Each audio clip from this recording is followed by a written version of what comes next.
30 సీట్లు కాపులకి ఇచ్చాడు.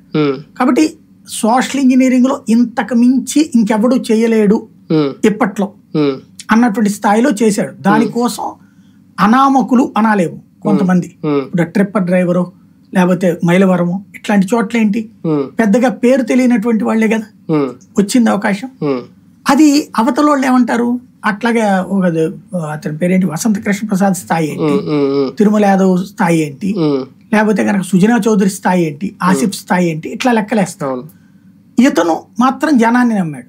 ఆ సామాజిక వర్గం అంతా వాళ్ళ వెనకాల నిలబడుతుంది, వెనకాల నేనున్నాను కాబట్టి అని నమ్మాడు. అది ఎంతవరకు సక్సెస్ అవుతుంది అనేటువంటిది 4వ తారీఖు తెలుస్తుంది. మీరు అన్నట్టు సామాజిక సమీకరణాల కోణంలో చూసుకున్నా 30 సీట్లు కాపులకి ఇచ్చినా 80 సీట్లు బీసీలకి ఇచ్చినా ఆయన చెయ్యని కుల రాజకీయం ఏదైతే ఉందో ఆ కుల రాజకీయం వల్ల కోల్పోయే సీట్ల సంఖ్య లేదంటే ఓట్ల పర్సంటేజ్ అంతా సామాజిక సమీకరణాల వల్ల జగన్మోహన్ రెడ్డి గారికి కలిసి వచ్చే పర్సంటేజ్ అంతా అనేది ఇప్పుడు ఒక లెక్క. దాన్ని నమ్ముకునే ముందుకెళ్తున్నారా? ఆయన సామాజిక సమీకరణాన్ని నమ్ముకున్నాడు. పర్సంటేజ్ ఆఫ్ ఓటింగ్ ను బేస్ చేసుకుని ఇప్పుడు శెట్టి బలిజలకి ఇన్ని సీట్లు ఎప్పుడు ఇవ్వలేదు.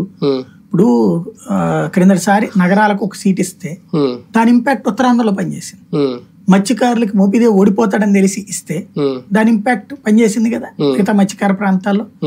అట్లాగే శెట్టి బలిజకి సంబంధించినటువంటి సుభాష్ చంద్రబోస్ కి ఓడిపోతాడని తెలిసిన సీట్ ఇస్తే ఎన్ని చోట్ల పనికి వచ్చింది. ఇతను ఆ సీటులో వాళ్ళకి ఇవ్వడం వల్ల గెలవడం అన్నది కాదు, దాని ఇంపాక్ట్ మిగతాది. For example